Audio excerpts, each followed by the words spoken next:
the Edward Bellamy house. His father, Rufus Bellamy, bought it in 1852, and they moved in. Edward Bellamy was 2 years old, and he died in this house. That was in 1898. He died on the second floor. His father and mother had already died. He had taken over the house, and he died up there. He was a writer. He wrote Backward, and he also wrote a book Equality, and they're really good books. I don't believe what the philosophy says, but they're excellent writing behind them. And so this is his house.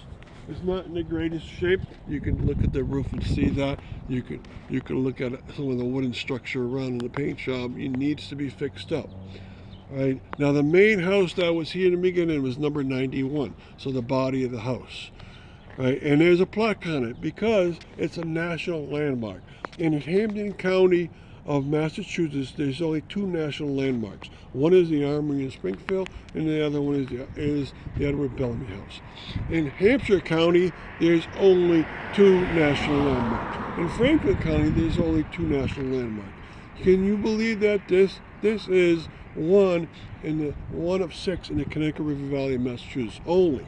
To be that high a level, you have to be extremely important.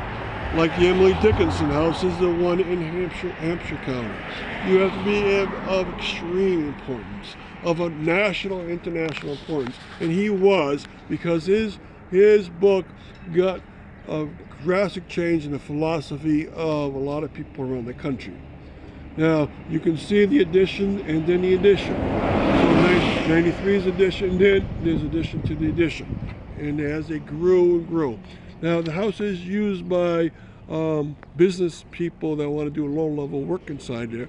Now, the main body of the house, number 91, is open only a few times a year for a few hours. They're trying to restore the inside up to what it would have looked like in 1852 when it was taken over.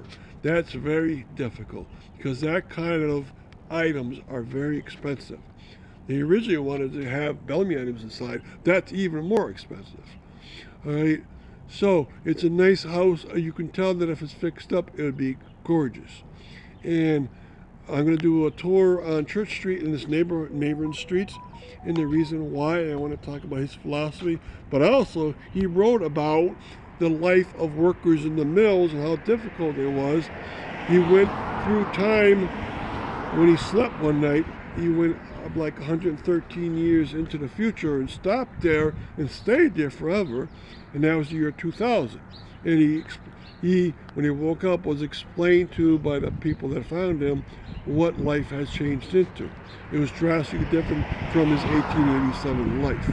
Now, his father was a minister, and there was a Chicopee Canal that doesn't exist anymore. The Chicopee Falls Canal does not exist. The Chicopee Center Canal does exist.